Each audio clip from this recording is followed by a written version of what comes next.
જય જીવંતિકામાં શ્રાવણ માસના પહેલા શુક્રવારે આ વ્રતનો આરંભ કરવો.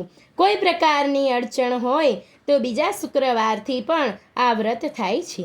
વ્રત કરનારે સવારે વહેલા ઉઠી નાહી ધોઈ 5 દિવેટનો દીવો પ્રગટાવો અને ભક્તિભાવે વંદન કરી પ્રાર્થના કરવી. પીળા વસ્ત્ર પહેરવા નહીં. પાટલા ઉપર દીવો મૂકી પત્ર પુષ્પ ચોખા કુમકુમથી જીવંતિકા દેવીનું પૂજન કરવું અને આ વાર્તા સાંભળવી. ઘણા વર્ષો પહેલાં સુશીલ નામે એક રાજા હતો. રાજા અને રાણીને કોઈ પણ વાતનું દુઃખ ન હતું, માત્ર તેમને સંતાનની ખોટ હતી. રાણી ચિંતામાં ને ચિંતામાં સુકાતી જતી હતી. રાણી વાસમાં, રાણી ઉદાસ મને બેઠી હતી. તેવામાં એક દાસી ત્યાં આવી ચડી. દાસી સુયાણીનું કામ કરતી, એટલે ગામમાં કોઈને સુવાવડ આવે તો સૌ તેને બોલાવે. દાસી રાણીના મનના ભાવ સમજી ગઈ. તે બોલી, રાણીજી, આટલી બધી ચિંતા શું કરો છો? તમે આજ્ઞા આપો તો હું એક ઉપાય બતાવું. આવો શો ઉપાય છે કે જેથી મારું વાંજિયા મહેણું ટળે? રાણીએ પૂછ્યું. દાસીએ બારણા બંધ કર્યા અને રાણીના કાનમાં કહ્યું, જુઓ, ગામમાં એક બ્રાહ્મણીને 5મા મહિનો જાય છે. આજથી તમે સગર્ભા છો એવો ઢોંગ કરો, પછી આગળનું કામ હું સંભાળી લઈશ. દાસીની વાત રાણીને ગળે ઉતરી ગઈ અને પોતે ગર્ભવતી છે એવી વાત ફેલાવવા માંડી.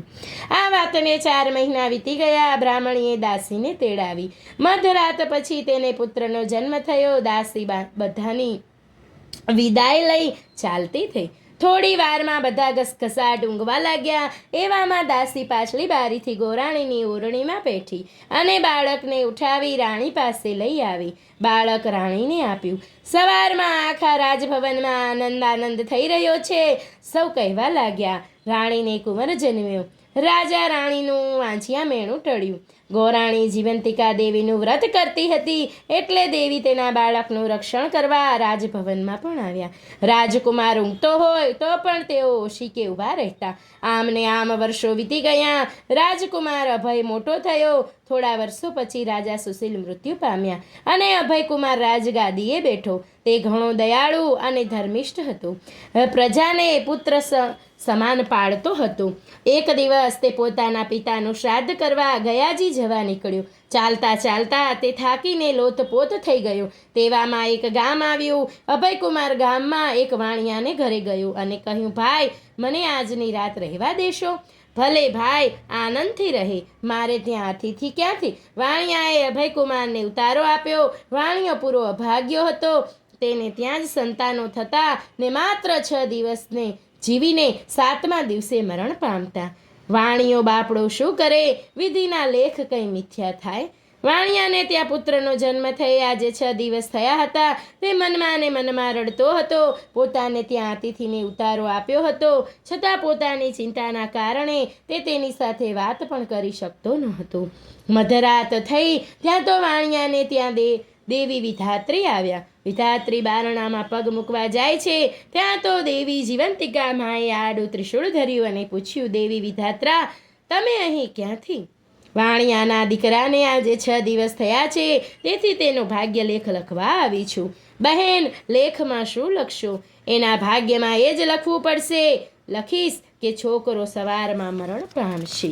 ના ના વિધાત્રી, તમે એવું નહીં લખી શકો. હું તમારી મોટી બહેન છું. તમારે મારી વાત માનવી પડશે. જ્યાં મારો વાસ હોય, જે ઘરે મારા પગલાં પડ્યા હોય, તે ઘરના બાળકોનું હું અમંગળ થવા નહીં દઉં. વિધાત્રી દેવીએ જીવંતિકા માની વાત માનવી પડી. છોકરાના ભાગ્યમાં દીર્ઘાયુષ્ય લખ્યું અને લખીને ત્યાંથી ચાલતા થયા. સવાર થયું. વાણિયો પોતાના છોકરાને જીવતો જોઈ આશ્ચર્ય પામ્યો. તે ઘણો જ રાજી થઈ ગયો. આ તેણે યાત્રાળુ અતિથિના પગલાંનો પ્રભાવ માન્યો. તેથી તે અતિથિની ભાવપૂર્વક સરભરા કરવા લાગ્યું. અભયકુમાર ત્યાંથી નીકળી ગયાજી જવા લાગ્યા. વાણિયાએ તેમને વિદાય આપતા કહ્યું, ભલે જાવ, પરંતુ વળતા અહીં થઈને જાજો. અભયકુમારે વાણિયાની વાત સ્વીકારી અને વિદાય લઈને ત્યાંથી ચાલવા માંડ્યો. ચાલતો ચાલતો અભયકુમાર ગયાજી પહોંચ્યો. પોતાના પિતાની શ્રાદ્ધ ક્રિયા કરી પિંડ આપવા હાથ લાંબો કર્યો. ત્યાં તેને એકને સાટે 2 હાથ દેખાયા. પરંતુ તે કારણ સમજી શક્યો નહીં. તેણે પંડિતોને પૂછી જોયું તો પંડિતોએ પણ કશો ઉત્તર આપ્યો નહીં. બીજો હાથ કોઈ દેવીના હાથ જેવો દેખાતો હતો.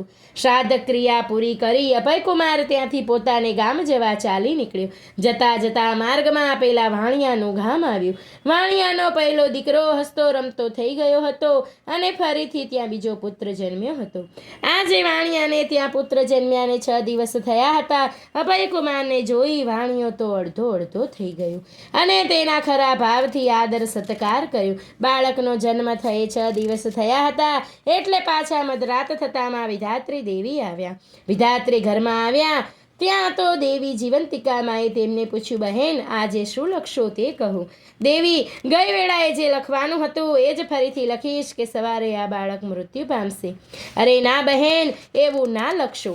જ્યાં મારા પગલાં પડે છે ત્યાં અમંગળ ન થાય. દેવી, ગઈ વેળાએ મેં તમારું કહેવું માન્યું હતું પણ આ વેળા મને ના અટકાવશો. કર્મના ફળ પ્રમાણે હું ભાગ્યલેખ ન લખું તો સૃષ્ટિનો નિયમ ભાગે. પણ હા દેવી જીવંતિકા, તમે આ વાણિયાને ઘરે કેમ પધાર્યા છો એ તો કહો.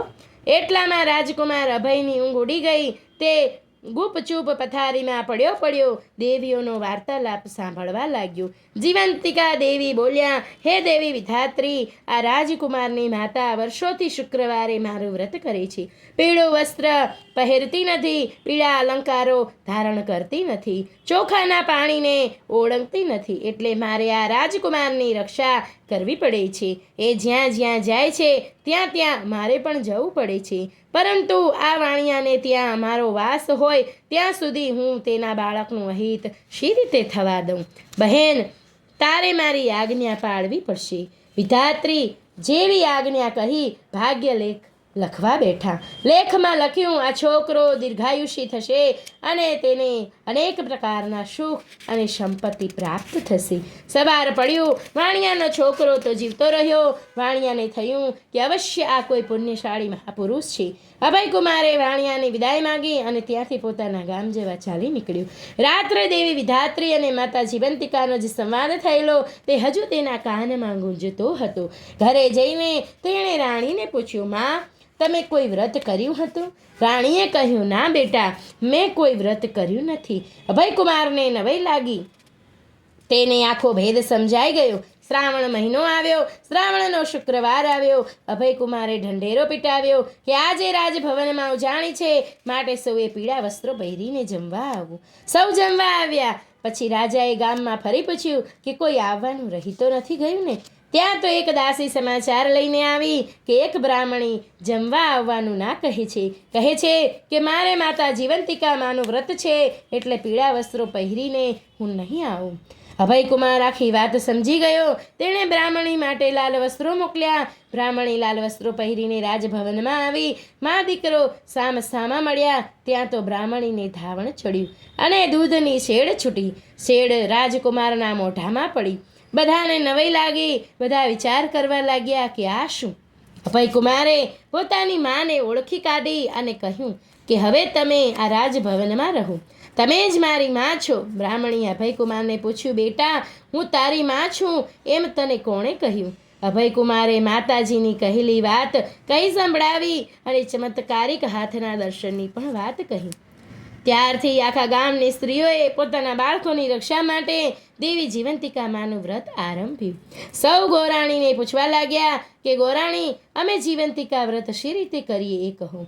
ગોરાણી બોલ્યા, બહેન, જ્યારે શ્રાવણ મહિનાનો શુક્રવારે આવે ત્યારે આ વ્રત લેવું. તે દિવસે પીળા વસ્ત્રો પહેરવા નહીં, પીળા અલંકાર ધારણ કરવા નહીં, પીળા માંડવા હેઠળ બેસવું નહીં, ચોખાનું પાણી ઓળંગવું નહીં, માતાજીના નામનો 5 દિવેટવાળો દીવો પ્રગટાવો, પૂજન કરી બાળકોની રક્ષા માટે પ્રાર્થના કરવી, સાકરના કંસારનું નૈવેદ્ય ધરાવવું અને ધરાવેલા નૈવેદ્યનું 1 ટાણું જમવું. 9 વર્ષ પૂરા થાય ત્યારે આ વ્રતનું ઉજવણું કરવું. એક સૌભાગ્યવતી સ્ત્રી, એક કુમારિકા અને એક બાળકને પોતાને ત્યાં નોતરી ફૂલહારથી તેનું પૂજન કરી અને જમાડવા. આ વ્રત કરનારા બાળકોનું દેવી જીવંતિકા સદા રખવાળું કરશે.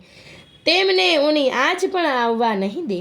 દેવી જીવંતિકાના વ્રતના પ્રભાવે ગોરાણીને પોતાના ખોવાયેલો પુત્ર પાછો મળ્યો અને માતાએ તેમનું રક્ષણ કર્યું. જેવા જીવંતિકામાં આ રાજકુમારને ફળ્યા, ગોરાણીને ફળ્યા, તેવા હમ સૌને ફળજો. જય જીવંતિકામાં. બોલીએ શ્રી જીવંતિકા માતે કી જય.